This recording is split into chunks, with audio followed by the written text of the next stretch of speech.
you. Good to meet you. Good to meet you. Thank you so much for having me. Of course. I'm so excited to see. All right, let's go this way.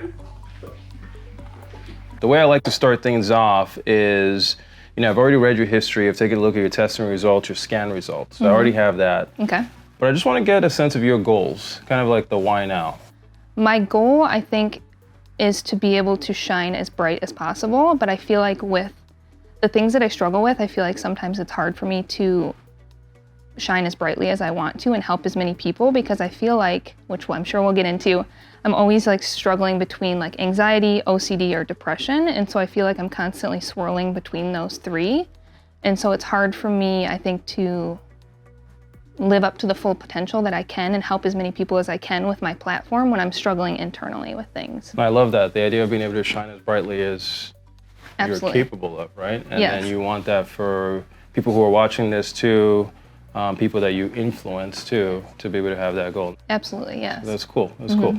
You mentioned anxiety, you mentioned OCD, you mentioned some depression, and your history, you've kind of talked about it, that it's popped in and out of your life. And it sounds like those are the things that are limiting your ability to shine as brightly, right?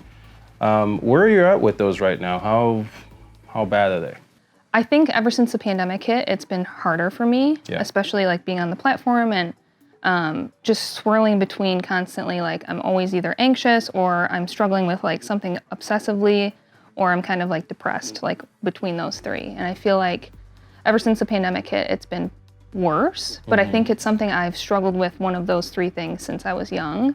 But I would say definitely like most days I'm in one of those phases, I feel like, one of those states. So I'm glad you're doing this process. Today we're going to talk about your brain. You have a lot of good in your brain. That's good to hear. So we're going to own those, we're going to magnify those, right? Okay. And then we're going to talk about the areas that come with good, but may come with some challenges, right?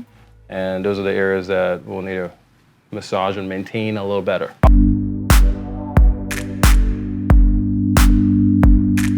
My focus today and my discussion with you is obviously going to be on the many good things about your brain. There are a couple of little things we can work on, but I'll give you the short version right now. You have a healthy brain. That's Any stress reassuring. with it, that should be gone away. Okay? Thank you. The type of scan we do is a SPECT scan. It looks at blood flow in the brain. And we've been doing this long enough now that we have a good idea of what healthy activity is.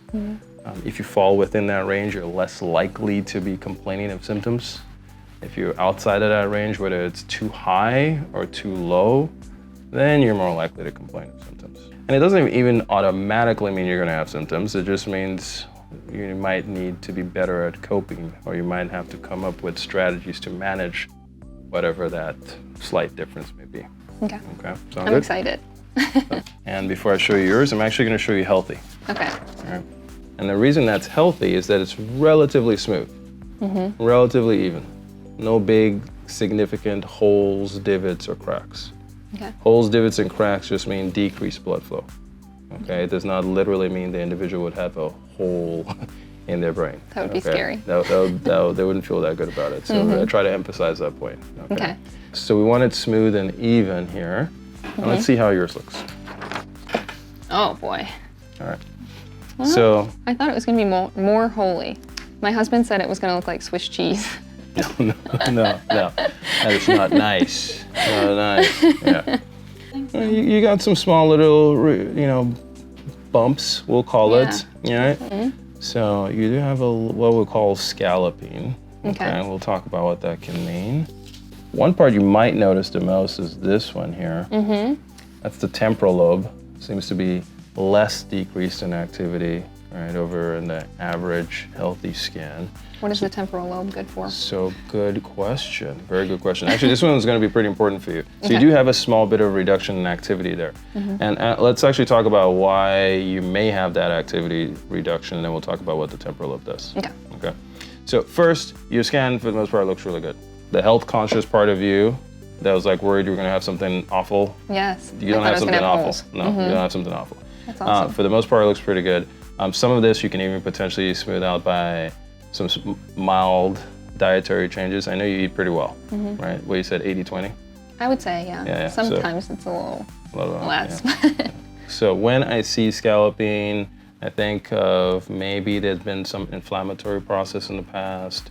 Sometimes it can be because you've been exposed to some toxic effect or you're just super dehydrated. Now, as it relates to this, that decrease in the temporal lobe, that could come from a bump to the head though. Okay. Now, why does that matter? Because the temporal lobes do a couple of very, very important things. So temporal lobes are awesome parts of the brain. So just think about right here, right? So temporal lobes, language, listening, reading, writing, social interactions. It even helps with recognizing faces. Your memory centers are there. It even has something called the amygdala. Okay, so the amygdala actually connects to our emotional brain, which we're going to talk about in a little bit for you. So it connects to the emotional brain, but just because of its positioning here, if this part of the brain takes a hit, on occasion it can impact how well the amygdala is controlled. So your brain, if it's doing its job right, is supposed to show you what bad things that could happen so that you protect yourself. Unfortunately, the brain now, if this part of the brain has been revved up because of early life trauma, but then you've had an injury which changes your ability to control it, it can flare up unnecessarily, right? It's like the alarm system gets turned up and it's now too sensitive, it just goes off every so often. Okay. So again, it's not a severe, awful injury that you'll never recover from and you'll just have to deal with this forever. It's more about how do you build up a skill set to be able to navigate it and work with it, right? Because it does everything else you need it to do. It's just, we just need to figure out a way to improve our control of this region, right?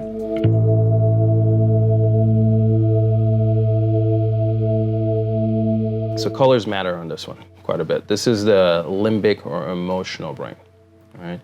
The bluish color is a lower amount of activity of blood flow. Red is medium activity of blood flow. White is high activity of blood flow. Okay, so towards the back of the brain there, we're seeing a lot of activity. That's actually the cerebellum. So it's right towards the back here. Helps with running, walking, jumping. Basically coordinated movement. But it's also an assistant for your frontal lobes, interestingly enough. So this will assist your frontal lobes. Meaning that it helps like sequence complex tasks. It helps you kind of figure out what's next. So we always need that cerebellum to be working well, right? To be lit up, a lot of activity there, so a lot of white. Here is the actual limbic or emotional brain. So this is the part that helps you process emotions, the happy, the sad, the anxious, okay? The alarm system also, right? It's also part of that alarm system that relates to that amygdala that's over here, the temporal lobe. But it's also part of your creativity, your loves, all the good stuff too comes from this. And it's really about a balance between what's happening on the surface or your thinking brain and what's happening in your emotional brain. So you want that good balance. Okay. Right? So this is a nice average one, a little bit easier to control because just a little bit of red in or medium activity in that emotional brain region. And then the cerebellum has nice, good activity both sides. Okay. Oh boy. Here is yours. All right. Okay. Okay, so let's start with this view. Yes. So what do you notice so far? Well, my white spot is moved up to the middle here. There you go, a little bit more And that's gonna activity be there. emotions. Yeah, so all of this here, right? Instead of just having medium activity, yeah, you seem to have a bit more there. Right? And I'm lacking down here. Yeah, what's going on there? Okay, so good finds, right? And we'll start off with the cerebellum. For some reason, one of your hemispheres is a little bit reduced in activity versus the other. Okay. Right? And you can see it from the side view here. This one looks good, so that means we're looking from this angle. And then here we're seeing a little bit of reduction, and then we look at the top-down view again. So top-down, left side, for you, for some reason, So they this have side. a little bit of a reduction in activity there. So you have reduced activity on your left cerebellum, and you have reduced activity on your right temporal lobe, which is interesting. Okay, so reduced there, but on the opposite side, you have some reduced activity in the cerebellum. Now, what I do find if there's decreases here, this is actually one of the reasons you can like control of things a bit more.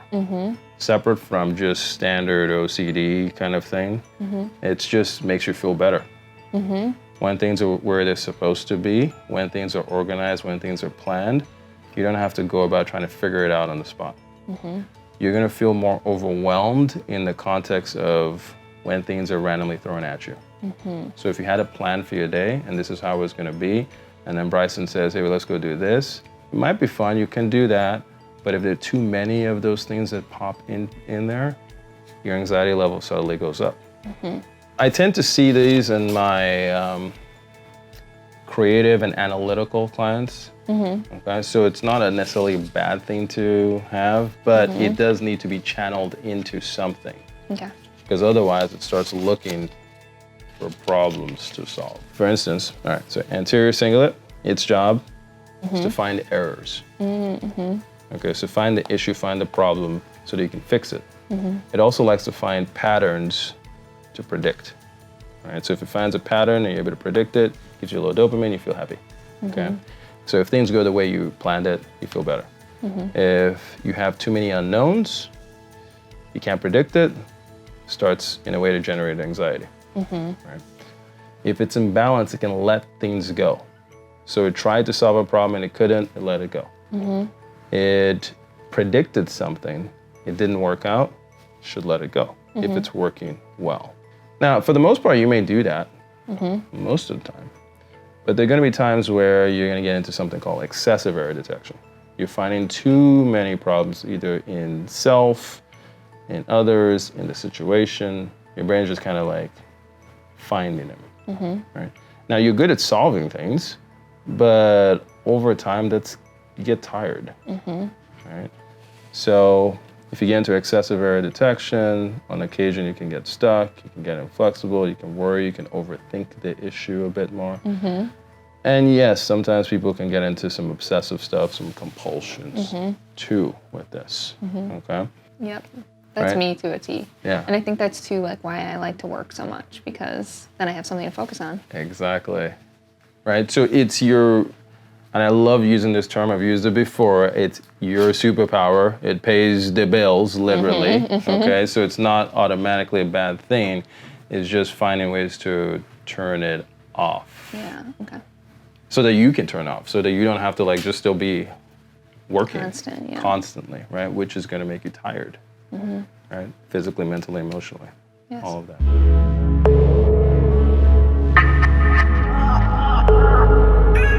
I think your biggest thing going forward would be just figuring out, how do I build in strategies to rest? Okay. How do I build in strategies to disconnect? What am I doing when I disconnect?